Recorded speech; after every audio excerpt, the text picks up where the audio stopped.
ఓం శ్రీ మాత్రే నమః. శ్రీ గురుభ్యో నమః. మన ఛానల్కి స్వాగతం అండి. ప్రాణం పోయినా సరే కుంభరాశిలో పుట్టిన వాళ్ళు ఏప్రిల్లో లేదా ఆ తర్వాత ఈ ఒక్క వస్తువు ఎవరికి ఇవ్వకండి. ఒకవేళ మీరు కనుక ఇచ్చారంటే మాత్రం మీ జీవితం పూర్తిగా నరకంగా మారుతుంది. అయితే ముఖ్యంగా ఈ యొక్క కుంభరాశి వారు ఈ ఏప్రిల్లో ఏ వస్తువును మీరు ఎవ్వరికీ కూడా ఇవ్వకూడదు.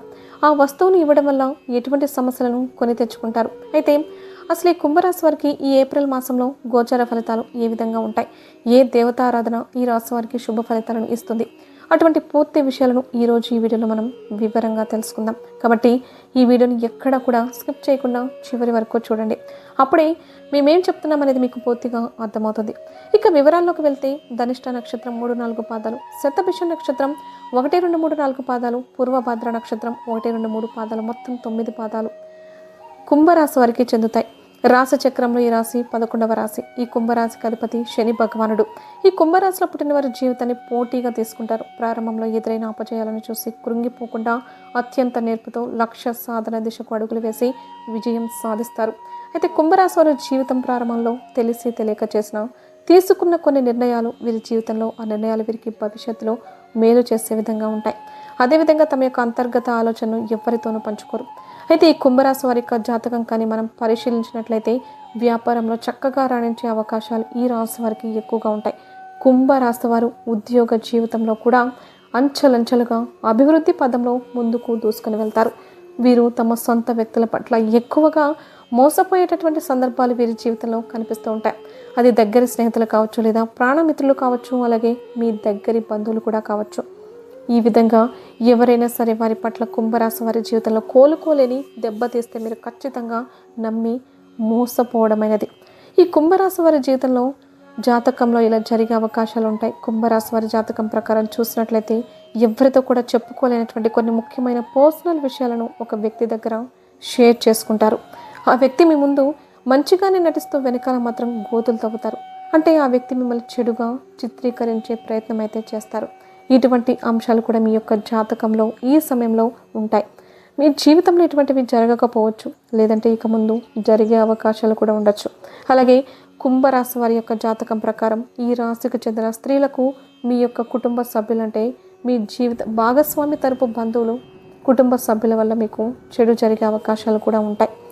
మీరు మానసిక క్షోభకి గురయ్యే అటువంటి అవకాశాలు కూడా మీ జాతకంలో ఎన్నో కనిపిస్తున్నాయి. మీరు ఖచ్చితంగా ఎదుర్కోవాల్సిన ఇటువంటి పరిస్థితి అయితే వస్తుంది.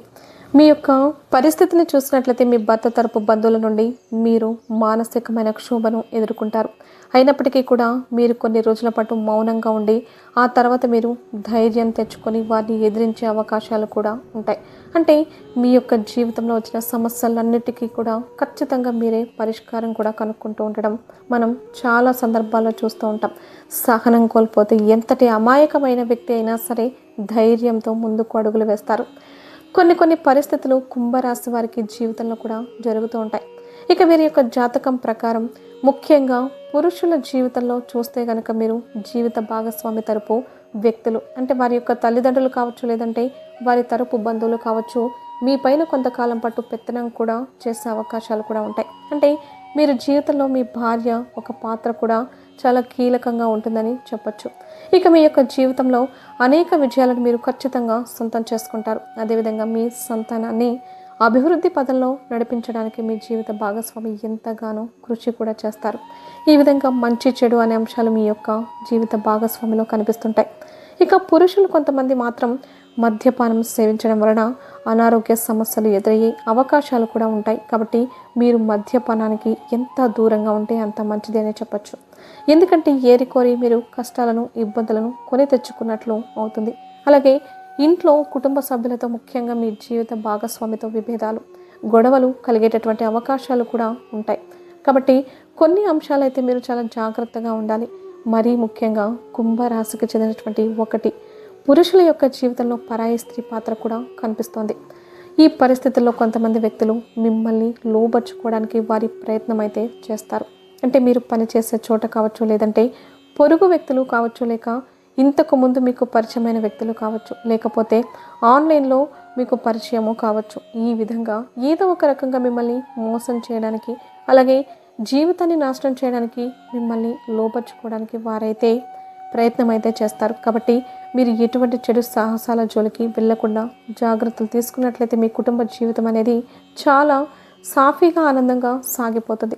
కాబట్టి కుంభరాశికి చెందిన పురుషులు ఈ విషయాన్ని గమనించి ముందుకు సాగాల్సి ఉంటుందని చెప్పుకోవచ్చు.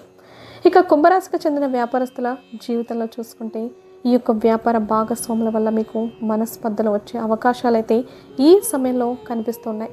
మీ కుటుంబ సభ్యులతో మీరు తగాదాలు పెట్టుకుంటారు. దానికి మీ యొక్క వ్యాపార భాగస్వామి కారణమై ఉండొచ్చు. కాబట్టి ఈ విషయంలో మీరు తగిన జాగ్రత్తలు ఎంతైనా తీసుకోవాలి. ఈ విధంగా కుంభరాశి యొక్క జాతకం ప్రకారం వారి యొక్క జీవితంలో కొన్ని మంచి ఫలితాలు ఉంటాయి, మరికొన్ని చెడు ఫలితాలు కూడా ఉంటాయి. అంటే ప్రతి మనిషి జీవితంలో మంచి చెడులు ఖచ్చితంగా ఉంటాయి. ఈ విధంగా అయితే కుంభరాశి వారి జాతకంలో కూడా కనిపిస్తూ ఉన్నాయి. అయితే వీరి యొక్క జాతకం ప్రకారం ఏప్రిల్ లేదా ఆ తర్వాత ఈ ఒక్క వస్తువును మీరు ఎవ్వరికీ కూడా అస్సలు సహాయ నిమిత్తం కావచ్చు, దానంగా కావచ్చు అస్సలు ఇవ్వకూడదు. ఒకవేళ మీరు ఇచ్చారంటే మాత్రం ఏరి కోరి కష్టాలను కొని తెచ్చుకున్నట్లే. ఈ విషయంలో ఖచ్చితమైన జాగ్రత్తలు తీసుకోవాలి. ఈ ఒక్క విషయాన్ని మీరు తెలిసి కూడా నిర్లక్ష్యం చేశారంటే మాత్రం కోరి మీరు కష్టాలు కొని తెచ్చుకున్నట్లు అవుతుంది. మీరు గమనించాల్సిన విషయం ఏమిటంటే మీరు కొన్ని వస్తువులు దానంగా కానీ సాయంగా కానీ ఇవ్వడం వల్ల మీరు ఆర్థిక పరంగా సమస్యలు ఎదుర్కొంటారు. ఇక ముఖ్యంగా ఈ ఏప్రిల్ మాసంలో మీరు ఎట్టి పరిస్థితుల్లోనూ ఇవ్వకూడదు. కాబట్టి ఆ వస్తువు ఏంటి అంటే సుగంధ ద్రవ్యాలు అంటే ఆ మహాలక్ష్మీదేవికి ఎంతో ప్రీతికరమైన వస్తువులు. కాబట్టి మీరు ఆ మహాలక్ష్మీదేవి యొక్క అనుగ్రహాన్ని పొందాలంటే కనుక ఈ సుగంధ ద్రవ్యాలను దానంగా కానీ సాయంగా కానీ అస్సలు కూడా ఇవ్వద్దు. సుగంధ ద్రవ్యాలు అంటే మనం వంటల్లో ఎక్కువగా వాడుతూ ఉంటాం కదా, అవి లవంగాలు, యాలకులు. ఇటువంటి ముఖ్యమైన సుగంధ ద్రవ్యాలను మీరు ఎట్టి పరిస్థితుల్లోనూ ఎవరికి కూడా ఇవ్వకూడదు. చాలా వరకు మనం చూస్తూ ఉంటాం, ఏదైనా మనం వంట చేస్తున్నప్పుడు మన ఇంట్లో ఏదైనా ఒక వస్తువు లేకపోతే మన పక్కింట్లో ఉండే వారిని కానీ, ఎదురింట్లో ఉన్న వాళ్ళని కానీ, లేకపోతే స్నేహితులు, ఇరుగు పొరుగు వ్యక్తులు ఉండేవారి దగ్గర ఆ వస్తువులను తెచ్చుకుంటూ ఉంటాం. ఆ విధంగా కూడా మీరు ఆ యొక్క వస్తువులను అస్సలు ఎవ్వరికి కూడా ఇవ్వకూడదు. అంటే ఈ లవంగాలు అలాగే యాలకులు మర్చిపోయి కూడా ఎవరికైనా దానంగా కానీ సాయంగా కానీ ఇచ్చారంటే మాత్రం మీరు లక్ష్మీదేవిని మీ ఇంట్లో నుండి పంపించినట్లు అవుతుంది. అంటే కోరి మీరు కష్టాలు కొని తెచ్చుకున్నట్లే. ఎప్పుడైతే లక్ష్మీదేవి మీ ఇంట్లో నుంచి బయటికి వెళ్ళిపోతుందో మీ జీవితంలో ఎన్నో రకాల సమస్యలు, ఇబ్బందులు, కష్టాలు వెంటాడుతూ ఉంటాయి. ఆర్థిక పరంగా కూడా మీరు చాలా నష్టపోతారు. కాబట్టి మీరు ఎంతో జాగ్రత్తగా ఉండాలి. కాబట్టి ఇటువంటి సుగంధ ద్రవ్యాలు ఎవరైనా మిమ్మల్ని అడిగితే మీరు లేవు అని చెప్పడం చాలా మంచిది. అంతేకాని మొహమాటానికి పోయి మీరు కనుక లవంగాలు, యాలకులు ఎవరికైనా ఇచ్చారంటే ఖచ్చితంగా మీరు ఆర్థిక సమస్యలు, అప్పుల బాధలు అలాగే కుటుంబ సమస్యలు మిమ్మల్ని వెంటాడే అవకాశాలు ఉంటాయి. కాబట్టి కుంభరాశి జాతకులు ఈ ఏప్రిల్ నెలలో ఈ విధంగా తగిన జాగ్రత్తలు తీసుకొని మీరు అలర్ట్గా ఉండాల్సిన పరిస్థితి అయితే ఎంతైనా కనిపిస్తోంది. అలాగే కుంభరాశి వారు పేదరికంతో బాధపడడానికి కారణాలు మీ ఇంట్లో ఉన్న ఈ వస్తువులే. వీటిని వెంటనే బయటపడేసేయండి. మీ కష్టాలను మీరే తగ్గించుకోండి. అవును ఫ్రెండ్స్, చాలాసార్లు మన ఇంట్లో ఉన్న కొన్ని మనకు తెలిసి తెలియని వస్తువులు ఉంటాయో వాటి గురించి మనకు చాలా రకాల ఇబ్బందులు కలుగుతూ ఉంటాయి. మన శాస్త్రాల్లో కూడా తెలియజేసి ఉంటారు, ప్రతి ఒక్క వస్తువుకి ఒక్కొక్క ఇంపార్టెన్స్ అనేది ఉంటుంది. దానికి తగ్గట్లుగానే వాటిని మనం ఇంట్లో అమర్చుకోవాలని. ఇక అటువంటి వస్తువులు ఏ విధంగా ఉంటాయి, ఏది పాజిటివిటీ వైపు ఎక్కువగా ఆకర్షిస్తుంది, ఎటువంటి వస్తువులు నెగిటివిటీ వైబ్స్ని ఎక్కువగా మనకి ప్రదర్శిస్తూ ఉంటాయి, ఇలా ప్రతి ఒక్కటి చాలా క్లియర్గా మనకి మన శాస్త్రాల్లో తెలియజేశారు. అలాగే మన ఇంట్లో ఉన్న మన పెద్దవాళ్ళు కూడా మనకి చాలాసార్లు చాలా విషయాలు అంటూ ఉంటారు, ఇలా చేయొద్దు, అలా చేయొద్దు, ఈ సమయంలో బయటకు వెళ్ళి ఈ వస్తువులు ఇక్కడ పెట్టద్దు అని చెప్పేసి. మనమేమో ఏంటి వీరి చేదస్తాం, ఇలా మూఢనమ్మకాలు అని అనుకుంటూ ఉంటాం. కానీ నిజానికి చెప్పాలంటే వాళ్ళు చెప్పేది 100కి 100% కరెక్ట్. ఎందుకంటే వాళ్ళు వాళ్ళ అనుభవాలతో చెప్తున్నారు. వాళ్ళ పెద్దవాళ్ళు చెప్పిన దాన్ని బట్టి వీళ్ళు మనకి వీటి గురించి చెప్పారు. సో ఈరోజు మనం ఈ వీడియోలో అటువంటి వస్తువుల గురించి, అలాగే ఏది ఏ విధంగా ఉండాలి, ఎలా ఉండకూడదు అనేది చాలా క్లియర్గా తెలుసుకుందాం. ఇక మన కష్టాల్ని మనమే తొలగించుకుందాం. ఫ్రెండ్స్, మనందరికీ తెలిసిందే, నాన్ లివింగ్ అంటే వస్తువులలో దేంట్లో ఎక్కువగా ప్రాణం ఉందో అటువంటి వస్తువుల్లో ఎక్కువ పర్సెంట్ మనకి నెగిటివిటీ అనేది కనబడుతూ ఉంటాయి. చాలామంది చాలా రకాల వస్తువులు ఇంట్లో పెట్టేసుకుంటూ ఉంటారు. అవి ఎటువంటి ఫలితాన్ని తగ్గిస్తుంది ఇప్పుడు మనం తెలుసుకుందాం. మొట్టమొదటిది బట్టలు. అవునండి, చాలామంది ఏం చేస్తూ ఉంటారంటే ఇంట్లో వాళ్ళ పిల్లలకి చిన్నవైపోయి అలాగే పెద్దవాళ్ళు యూస్ చేసే బట్టలు కూడా ఏదో ఒక పాత గుడ్డ కిందకి మనకి యూజ్ అవుతుందిలే, లేదంటే ఎక్కడో ఒక చోట మనకి ఎవరో ఒకరికి ఇవ్వడానికి పనికొస్తుంది అని చెప్పేసి చినిగిపోయిన బట్టలు, కలర్స్ ఫేడ్ అయిపోయిన బట్టలు, ఈ విధంగా వాడని బట్టలు ఉంటే వాటన్నిటినీ కలిపి ఒక మూట కట్టేసి పెట్టేస్తూ ఉంటారు. అలా అస్సలంటే అస్సలు చేయకూడదు. ఈ విధంగా చేస్తే మీ భాగ్యాన్ని మీరే కట్టేసుకున్న వాళ్ళు అవుతారనమాట. సో పాత బట్టల మూట ఏదైతే ఉంటుందో వాటిని ఎప్పుడూ కూడా ఇంట్లో ఉంచుకోకూడదు. వీలైతే దాన్ని వేరే వాళ్ళకి ఇచ్చేసేయండి, వాళ్ళకి ఉపయోగపడుతుంది. లేదు అని అనుకుంటే వాటిని వేరొక చోట దానం చేసేయండి. పాత బట్టల మూట అస్సలు ఇంట్లో ఉంచుకోకూడదు.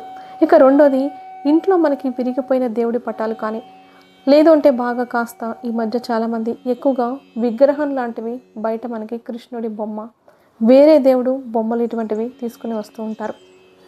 అవి ఒక చోట కాస్త చిట్లినా సరే వాళ్ళు మిగతా బొమ్మ అంతా బాగుంది కదా అని చెప్పేసి ఉంచుకుంటూ ఉంటారు.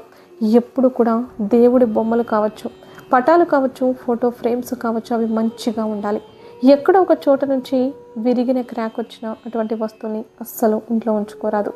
ఈ విధంగా మీరు చేసే మీకు డబ్బుకు సంబంధించిన ఎంతో నష్టం అనేది జరుగుతుంది. సో ఫ్రెండ్స్, ఎటువంటి పటాలు కానీ విగ్రహాలు కానీ ఉంటే నదిలో వాటిని మీరు నిమజ్జనం అనేది చేసేయండి. ఇక చాలామంది చేసేది ఏంటంటే ఒకేలాంటి పటాలు 4-5 రకాలు తీసుకొచ్చేసి పెట్టేస్తూ ఉంటారు. అలా కూడా అస్సలు చేయకూడదు. అలా చేస్తే మీకు చాలా ఎక్కువగా ప్రాబ్లం అనేది క్రియేట్ అవుతుంది. ఇక నెక్స్ట్ వస్తువు, చాలామంది మిద్దె పైన ఎక్కువగా వాడని వస్తువులు కావచ్చు, విరిగిపోయిన వస్తువులు కావచ్చు, పిల్లలు ఆడుకునే బొమ్మలు, ఏ వస్తువైనా సరే, ఎటువంటి వస్తువైనా సరే వాటన్నిటినీ ఎప్పుడొకప్పుడు ఉపయోగపడుతుంది అని చెప్పేసి, ఇప్పుడు మనకి ఏం అవసరం లేదు అని చెప్పేసి సర్లే తర్వాత చూసుకోవచ్చులని చాలామంది టెర్రస్ మీద కానీ, లేదు అంటే ఇంటి పైన పక్కన కానీ వాటిని పెట్టేస్తూ ఉంటారు. ఇలా కానీ మీరు చేస్తే మీకు ఫైనాన్షియల్గా చాలా ఎక్కువగా ప్రాబ్లమ్స్ అనేవి వస్తాయి. మీకు తెలియకుండానే ఎన్నో ఖర్చులు పెట్టి, అంటే డబ్బు ఖర్చు అయ్యేటటువంటి ఫైనాన్షియల్ ప్రాబ్లమ్స్ ఎక్కువగా క్రియేట్ అయితే వచ్చిన డబ్బు వచ్చినట్టే వెళ్ళిపోతుంది. ఇక ఇటువంటి వస్తువులు ఇంట్లో చుట్టుపక్కల కానీ ఇంటి పైన కానీ పెడితే మాత్రం పితృదోషం కూడా తగ్గే ఛాన్సెస్ చాలా ఎక్కువగా ఉంటాయి. ఇక ఫ్రెండ్స్, దీంతో పాటు నెక్స్ట్ చాలామంది చేసేది ఏంటి అంటే ఎక్కడికైనా తీర్థయాత్రలు చేస్తారు, లేదంటే వాళ్ళ చుట్టాలు కానీ ఫ్రెండ్స్ కానీ ఎవరైనా వెళ్ళొచ్చారు, వాళ్ళు దిష్టికి సంబంధించిన ఏమన్నా తాడులు కానీ, మెడలో కట్టుకున్న తాయెత్తులు కానీ, లేదు అంటే ఈ మధ్య చాలా రకాల కలర్స్ స్టోన్స్, ఉంగరాలు అనేవి వస్తూ ఉంటాయి. ఇటువంటివి అన్ని దేవుడి గదిలో పెట్టడము, తర్వాత వేసుకుందామని అనుకోవడం, లేదంటే పిల్లలకి వేసింది ఊడిపోతే పెడదాంలే అని చెప్పేసి వాటిని తీసుకొచ్చి స్టోర్ చేస్తూ ఉంటారు. ఇటువంటివి అస్సలు ఇంట్లో ఉండరాదు. ఎందుకంటే ఒక్కొక్క స్టోన్ ఒక్కొక్క దానికి ప్రత్యేకంగా పనిచేస్తాయి. మీకు తెలిసిన స్టోన్స్ గురించి మీరు తెచ్చి ఇంట్లో ఏర్పరచుకోవడం, ఎవరో ఇచ్చారు కదా, దేవస్థానం నుంచే కదా తీసుకొచ్చారని చెప్పేసి వేసుకోవడం, ఇటువంటి పనులు అస్సలు చేయకూడదు. ఇలా చేస్తే మీకు చాలా ఎక్కువగా నెగిటివిటీ వైబ్స్ అనేవి వస్తూ ఉంటాయి. ఇక చాలామంది చేసే పని ఏంటంటే విరిగిపోయిన గిన్నెలు కావచ్చు, ఇంట్లో వస్తువులు కావచ్చు, మీరు వాడుతూ ఉంటారు. ఇంట్లో కానీ విరిగిపోయిన గిన్నెలు కానీ, గ్లాసులు కానీ తిండి తిని ఎవరికి పెట్టినా, వంట వండినా అది చాలా ఎక్కువగా వాస్తుకు సంబంధించిన దోషాన్ని కలిగిస్తుంది. ఫ్రెండ్స్, ఎప్పుడు కూడా అటువంటి వస్తువులు ఇంట్లో ఉంచరాదు. ఇక ముఖ్యంగా గ్లాస్కి సంబంధించిన గ్లాస్ ఐటమ్స్ ఏవైనా పగిలిపోతే వాటిని అస్సలు కూడా ఇంట్లో ఉంచుకోకూడదు. తక్షణమే తీసి బయటపడేసాను. ఇక చాలామంది చేసేది ఏంటంటే ఇంట్లో ఎక్కువగా డెకరేషన్స్ కానీ, ఇల్లు అందంగా ఉండడం కోసం అని చెప్పేసి తాజ్మహల్ ఫొటోస్, పడవలు, నీళ్ళల్లో వెళ్తున్న సింగిల్ పడవ ఏదైతే ఉంటుందో అటువంటి పడవలకి సంబంధించిన ఫొటోస్, జంతువుల ఫొటోస్, అలాగే ముళ్ళకి సంబంధించినటువంటి సీన్స్ కానీ పెడుతూ ఉంటారు. వాటిని ఎప్పుడు కూడా ఇంట్లో మీరు ఉంచుకోవద్దు. తాజ్మహల్ అందరికీ తెలిసిందే, ప్రేమకి చిహ్నము అని చెప్పేసి చెప్తూ ఉంటారు. కానీ లాజికల్గా ఆలోచిస్తే అది ఒక సమాధి. దాన్ని ఎప్పుడు కూడా ఇంట్లో ఉంచరాదు. అవి ఎంత కాదనుకున్నా కూడా ఒక సమాధి మీద కట్టిన మహల్ అనమాట. సో అటువంటి వాటి మీద అటువంటి వస్తువుల్ని ఒకరికి ఇవ్వరాదు, ఇంట్లోకి తెచ్చుకోరాదు, పెట్టరాదు కూడా.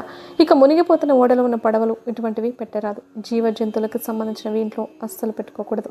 అలా చేస్తే మెంటల్లీ చాలా డిస్టర్బ్ అనేది మనకి కలుగుతుంది. ఎప్పుడు కూడా మనసుకి శాంతం అనేది ఉండదు, అశాంతికి గురవుతూ ఉంటారు. ఇక చాలామంది చేసే అతిపెద్ద తప్పు ఏంటంటే అలమరలో బట్టలు, నగలు, డబ్బులు, ప్రతి ఒక్కటి ఇంపార్టెంట్ డాక్యుమెంట్స్ పెడుతూ ఉంటాం. అటువంటి అల్మరా అంటే సాక్షాత్తు లక్ష్మీదేవి వచ్చి దాంట్లో నివసించాలని చెప్పేసి కోరుకునే స్థలం.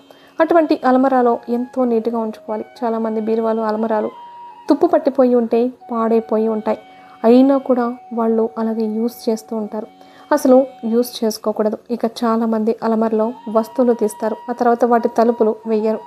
ఊరికే అలా ముందుకేసి ఓపెన్ చేస్తే పెట్టేస్తారు. అలా చేస్తే డబ్బు అనేది నీళ్ళు ఏ విధంగా అయితే చేతిలోంచి జారిపోతాయో ఆ విధంగా ఖర్చు అనేది అయిపోతాయి. సో అలా అస్సలు చేయకూడదు. ఇక ఫ్రెండ్స్, ఇంట్లో ఎప్పుడు కూడా విరిగిపోయిన సోఫాలు, టేబుల్స్, చైర్స్ అస్సలు ఉండకూడదు. అలా ఉండడం వలన ఎప్పుడు కూడా మీరు ఇంట్లో దరిద్రాన్ని ఎక్కువగా చూస్తూ ఉంటారు. అటువంటి వస్తువులు ఇంట్లో ఉంచరాదు. అలాంటివి ఏవైనా ఉంటే వెంటనే వాటిని మార్చేసుకోవాలి. ఆగిపోయిన గడియారం అనేది ఏదైతే ఉంటుందో అటువంటి గడియారాన్ని అస్సలు ఇంట్లో ఉంచుకోకూడదు. వెంటనే వాటిని బాగు చేయించుకోవాలి. ఆగిపోయిన గడియారం అంటే సాక్షాత్తు మన లైఫ్ని మనం స్టాప్ చేసుకున్న వాళ్ళం. మొత్తం ఇంట్లో బూజులు కూడా ఉండరాదు. ఇటువంటివన్నీ కూడా మీరు జాగ్రత్తగా చూసుకొని నీట్గా క్లీన్గా పెట్టుకొని ఇటువంటి జాగ్రత్తలు తీసుకుంటే మీ ఇంట్లో మీకే తెలియకుండా ఎంతో ఎక్కువగా పాజిటివిటీ వైబ్స్ అనేవి స్టార్ట్ అవుతాయి. నెగిటివిటీ చిన్నగా తగ్గిపోతుంది. సో ఫ్రెండ్స్, చూశారు కదా ఎటువంటి వస్తువుల మూలన మనకి ఎటువంటి ఫలితం అనేది దక్కుతుంది. సో మీ ఇంట్లో కూడా ఇటువంటి ఉన్న తక్షణమే తీసేయండి. మీ అదృష్టాన్ని మీరు ఆహ్వానించండి. మీ దరిద్రాన్ని మీరే ఇంటి నుంచి బయటకు పడేసేయండి. సో ఫ్రెండ్స్, చూశారు కదా, మీకు కానీ మా ఈ వీడియో నచ్చినట్లయితే ఖచ్చితంగా లైక్ చేయండి.